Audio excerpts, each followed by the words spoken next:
So the bag, like I said, is an air reservoir. It's full of air.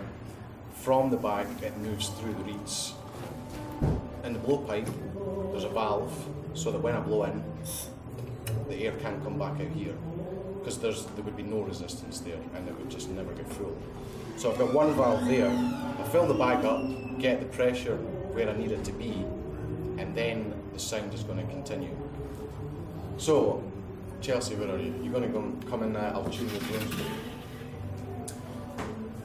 We started talking about the origins of the pipes in Scotland. So, started off with one pipe, one drone.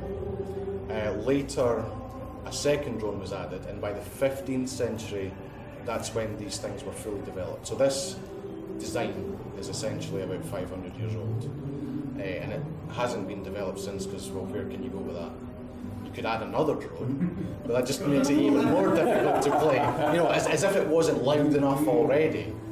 So, I'm going to give my pipes to Chelsea, and I'm going to get her to blow them. I'm going to tune the drones so you can see, as I said before, how it goes up and it goes down, depending on the length. We'll hear the volume. I'll add one drone at a time so that you can hear the difference in the sound.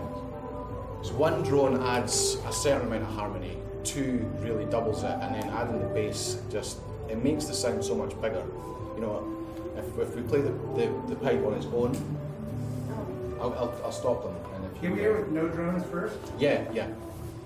And just play whatever tune you want.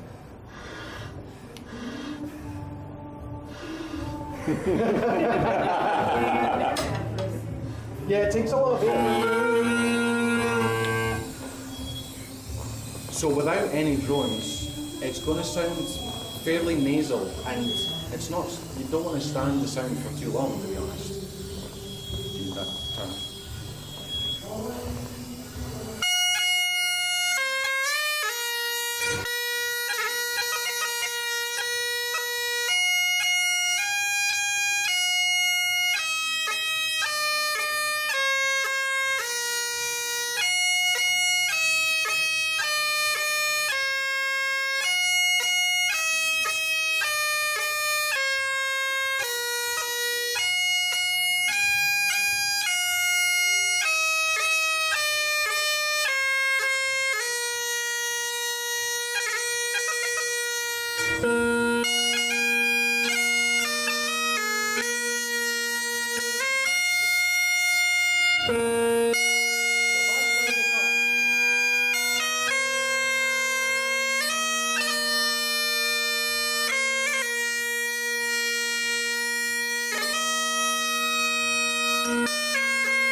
There, the chanter on its own, and then one drone added, which already makes a difference.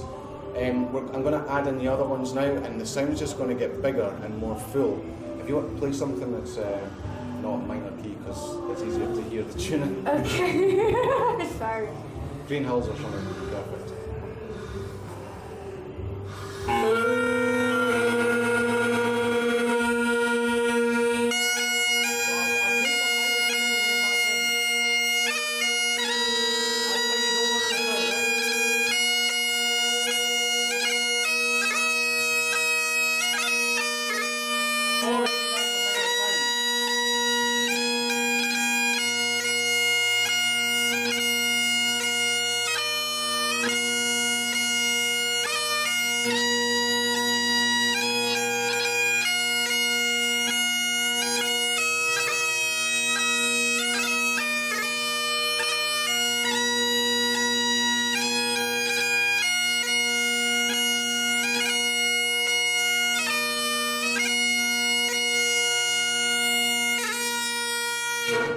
There we go, Chelsea Joy. And one tune set of bagpipes. So the difference between the chanter sound on its own, which is very nasal, and then adding in the drones, it just creates a much bigger sound. And it's got its own internal harmony, as I said. So if I play the tonic note, which in written music is A, it's the same note as the drones. I've got one note that spreads over 3 octaves, and then as I change the notes and go up the scale, you've got a different interval, so you've got a slightly different harmony. Do any of you play any instruments? So you'll have an idea about tuning, or at least equal temperament. So since the Well-Tempered Clavier was written in 18 something, equal temperament has been the mode of tuning, which means that every interval has the same ratio. Everything's equally out of tune, and therefore everything's in tune. These are based on an older method or idea of tuning, which is generally called just temperament, but that's in itself a little bit confusing because there's more than one idea of that, but it's all to do with ratios. So when you think of waveforms, you've got one that's going this way, and then if you've got one that's a bit higher up, you're going to have it eventually meeting up over each other. Sorry, I'm doing this with my fingers, it's probably not very easy to see. But a good ratio is 5 to 3 or 3 to 5, and you've got this solid sounding thing. As you go further away from that, you get this, what would you call it, like an echo beat.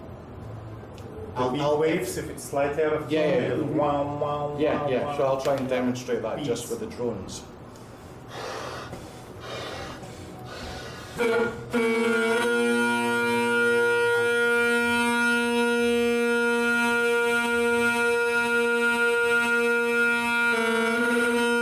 So you see, like as it goes out of tune, you get this wah wah wah wah wah. The closer the ratio is to 5 to 3, the more that goes away, or the less it is. You get this kind of perfect harmonious sound. So every note on the chanter I tune individually to get the closest ratio to get the best tuning sound. If with Celtica we play an equal temperate scale because we play with other instruments. If I was to play a bagpipe scale along with a keyboard or a guitar, it's going to sound out of tune. The root note's going to sound in tune, and then after that, every note's going to be slightly differently out. So we adapt our chanters to be even tempered. The downside of that is that the ratio between the note and the drone goes out. So if I was to play that scale solo, I would get wah wah wah wah wah a lot more.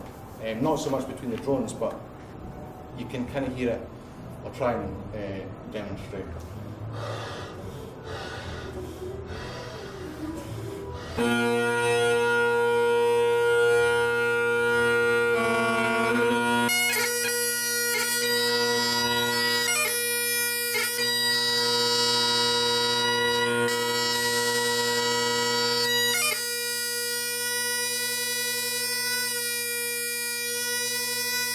See that, even though it's so far apart, if it's slightly out of tune, the ratio goes away and you get this horrible clash. And you get that with every note. So when I'm tuning my solo pipe, my solo chanter, I'm actually tuning every note to the drones to try and get as little of that as possible. But then if I was to, as I said, to take that and play it with a piano, the two scales wouldn't match. So this is it's very much a solo instrument, or an instrument to be played with other bagpipes.